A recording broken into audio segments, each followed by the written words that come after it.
Olá a todos, eu sou Ayrton Júnior, estarei falando sobre as leis de Faraday e Lenz. E começarei falando pela lei de Faraday, ou a lei de indução eletromagnética, que fala que quando houver variação do fluxo magnético através de um circuito, surgirá nele uma força eletromotriz induzida.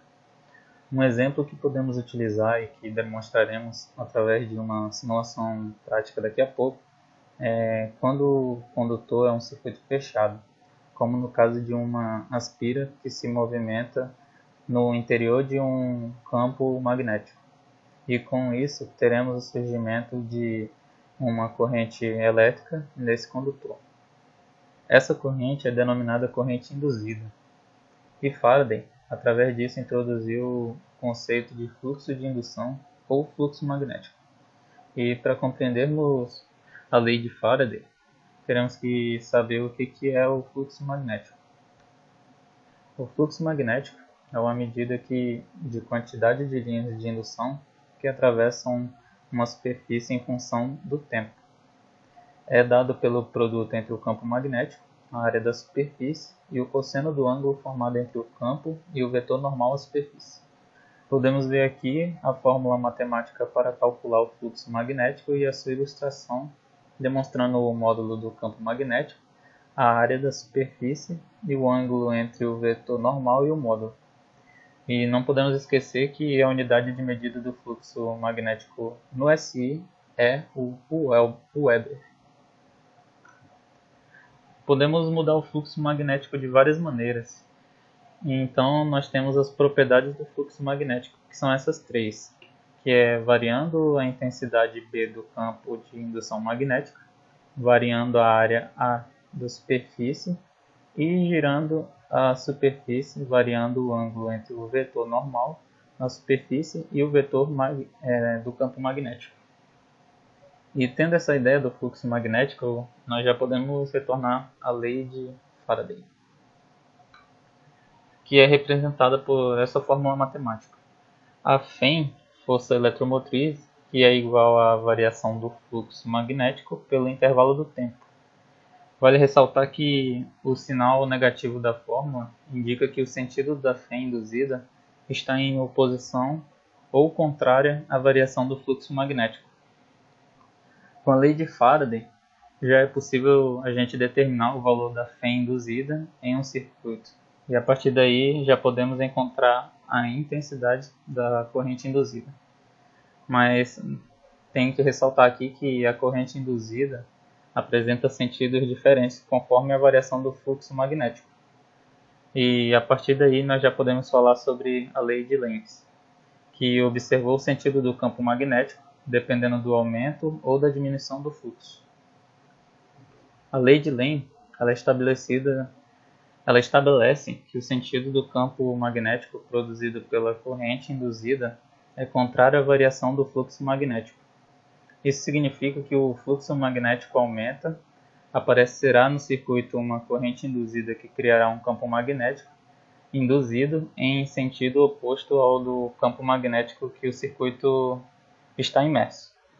Como podemos ver na imagem, o campo magnético criado pela corrente induzida surge para anular esse aumento, portanto tem sentido contrário do campo magnético do ímã. Vemos um ímã se aproximando de uma espira, e essa aproximação produz um aumento durante um intervalo de tempo do fluxo magnético através da espira. Agora, se o fluxo magnético diminui, o sentido da corrente será tal que o campo produzido por ela terá o mesmo sentido do campo magnético criado pelo ímã. E vamos ver isso já na próxima página. Representamos agora o ímã se afastando da espira. Nesse caso, o campo criado pela corrente induzida surge para impedir que ocorra redução do fluxo. Logo, tem o mesmo sentido do campo do ímã. E com isso, depois dessa breve explicação sobre as leis de Faraday e Lenz, podemos partir já para a demonstração prática através das simulações realizadas no PhET. Nós vamos ver a seguir. Como podemos ver, essa é uma demonstração de um circuito composto por uma lâmpada e espiras ligadas através de fios. com um galvanômetro conectado aos 2 pontos da lâmpada, que é capaz de detectar correntes elétricas de baixa intensidade ou a diferença de potencial elétrico entre 2 pontos.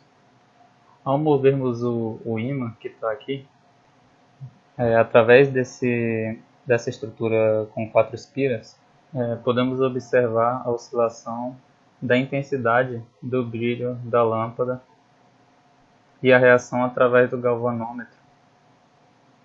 E quando a gente repete esse movimento, esse mesmo procedimento, com a estrutura que possui duas espiras, podemos detectar a mesma situação.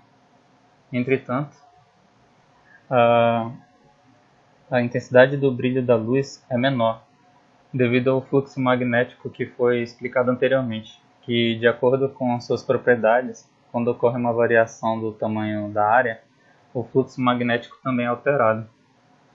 Aí agora eu vou demonstrar uma outra simulação através do simulador FET aqui.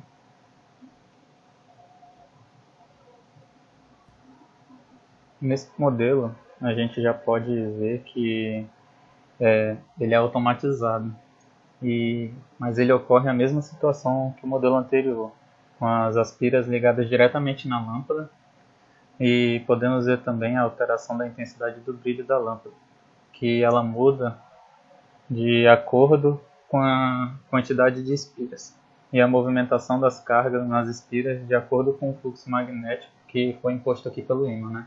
Então, se a gente mudar aqui para uma, nós podemos notar a intensidade do brilho da luz lá, da lâmpada.